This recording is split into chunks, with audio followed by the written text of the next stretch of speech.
What's up, YouTube? Welcome back to another episode of Truck Talk, brought to you by me, inspired by my man, Chili. Thank you guys for being here this morning.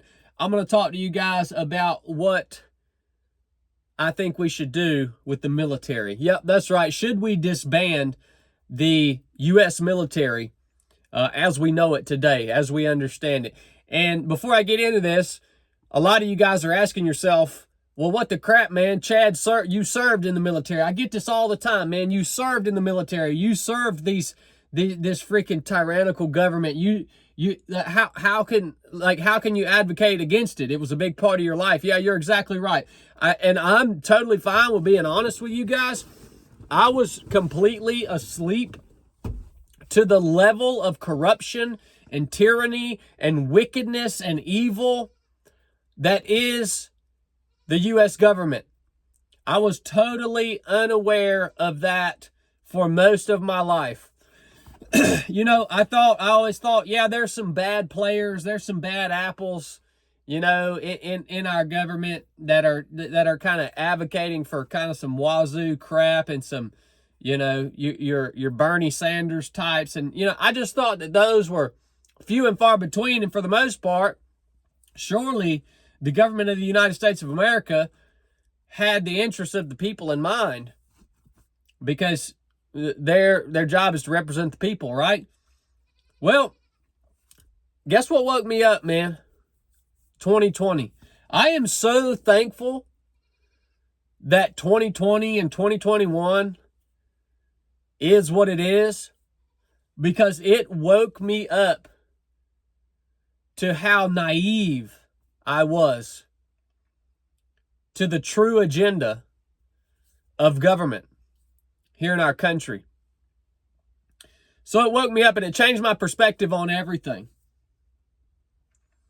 So back to the question, when I'm president, will I disband the United States Army, standing army, military, period?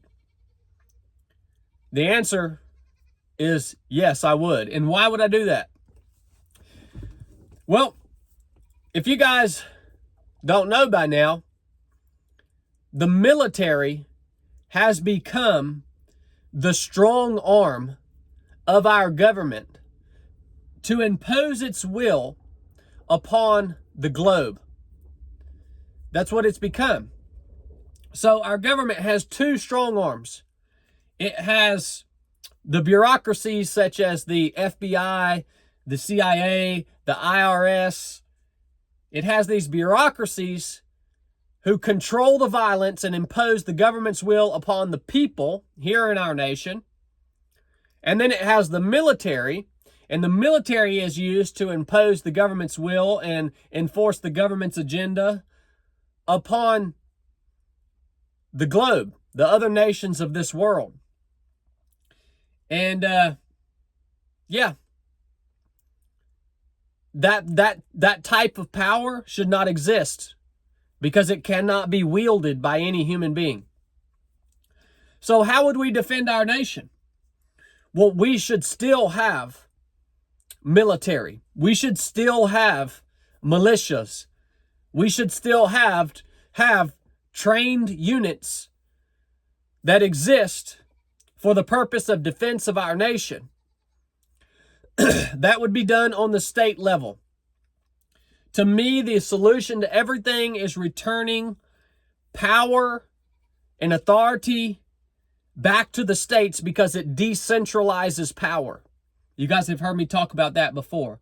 So every single state would be committed to maintaining its own standing army and also its own militia that could be called up at any time.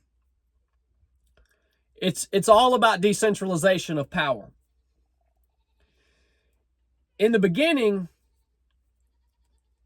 of our nation, at the foundations of America, there were only a few individuals who even advocated for a federal or centralized military, federal military.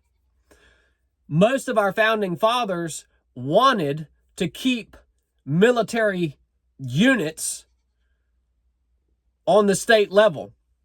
There are only a few. George Washington was one. He was a Federalist. He advocated for federal military instead of allowing the states to maintain their own defensive forces.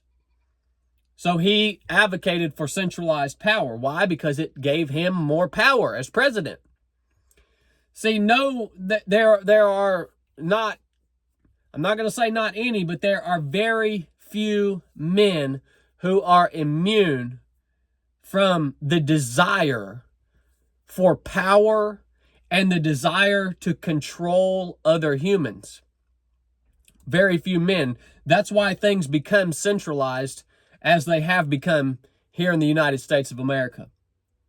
And breaking up the military as we know it is a tremendous piece, a huge part of decentralizing and removing the power from federal government and placing it back into the hands of the states. So yes, there's my answer. I would, in fact, disband the military. If you agree with me, drop a comment. If you disagree with me, drop a comment and tell me why you disagree with me. And if you got anything out of this episode or you like watching Truck Talk, buy a hat or buy a t-shirt, man. Truck Talks are inspired by Chili. Chili's the one that packs every single one of y'all's t-shirts and hats and stuff y'all order. And if Chili ain't got a job, well, Truck Talk will go downhill with the quickness. So I appreciate your support, guys. I love you guys. I got to get to work. I'll catch you next time. Enough said.